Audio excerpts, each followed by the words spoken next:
112e vendredi. Forte mobilisation, le Irak n'oublie pas les détenus.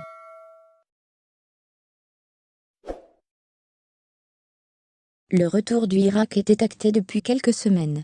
Il n'y avait pas de doute que les Algériens allaient sortir encore ce vendredi 9 avril, 112e journée de mobilisation depuis le début du mouvement populaire, le 22 février 2019 et 7e après la reprise des manifestations à la même date de l'année en cours.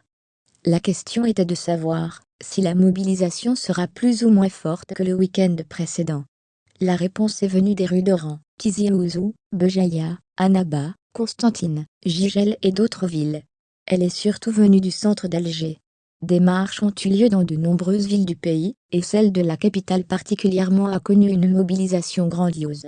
Les habitués, qui ont maintenant suffisamment de repères pour juger, estiment unanimement que la manifestation de ce vendredi dans les rues du centre d'Alger est imposante. Toutes les rues et places du centre-ville, point de ralliement habituel des manifestants, étaient noires de monde au milieu de l'après-midi. La déferlante qui vient de Bab el-Oued via la rue Asla aussi est encore une fois impressionnante. L'image est devenue un enjeu. Comme la semaine passée, la police a fait en sorte que la déferlante qui vient de l'ouest d'Alger ne soit pas filmée à partir de la rampe Ben Boulaïd, occupée par une interminable file de camions bleus. Pas de prise de vue aérienne ni à partir d'endroits surélevés, l'image est devenue un enjeu dans le bras de fer entre les autorités et l'Irak.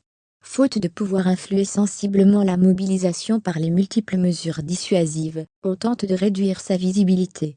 En dépit de tout, les gens sont nombreux dans la rue, même encore plus nombreux chaque vendredi.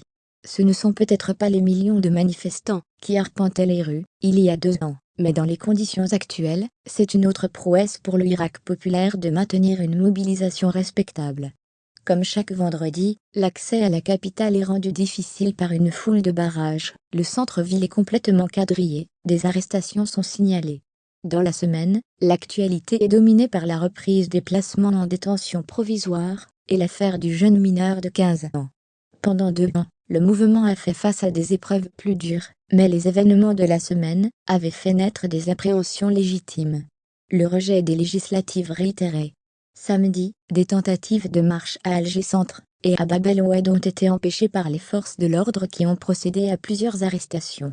C'était la première fois depuis plusieurs semaines que les manifestants interpellés n'ont pas été relâchés le soir même. Placés en garde à vue, 24 manifestants ont été présentés dimanche lundi, devant les tribunaux de Bab el-Oued et de Sidi Mamet. Tous ont été placés sous mandat de dépôt.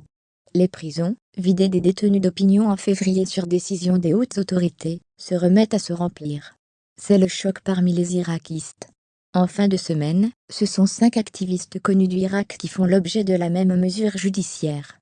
Mohamed Tadjadi, Malik Riari, Tarek Debaghi, Soeb Debaghi et Noureddin Kimoud sont poursuivis de chefs d'inculpation relevant du tribunal criminel, allant de l'association de malfaiteurs à la détention de stupéfiants. Après de la marche empêchée de samedi, ils avaient filmé et diffusé une vidéo d'un mineur qui accusait la police de l'avoir maltraité.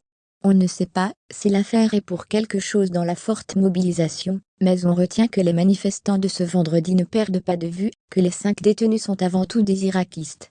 Du moins dans la manifestation d'Alger, leurs portraits, particulièrement celui de Mohamed Tadjadit, sont fortement brandis sur des pancartes, des banderoles et des t-shirts. Le jeune Saïd Chetouane, dans le témoignage vidéo à l'origine de toute histoire, n'a pas été oublié dans les slogans et pancartes des manifestants. Le soutien aux jeunes de 15 ans, à Tadjadit et ses compagnons, ainsi qu'aux 24 manifestants incarcérés en début de semaine et tous les détenus d'opinion n'a néanmoins pas éclipsé le thème central des manifestations de ce vendredi et des week-ends du précédent. Le rejet des élections législatives du 12 juin prochain, une des dernières étapes de la feuille de route que le pouvoir s'attelle à parachever unilatéralement. Abonnez-vous à notre chaîne. Cliquez sur j'aime et activez la cloche pour rester au courant de l'activité algérienne. Partagez la vidéo. Merci.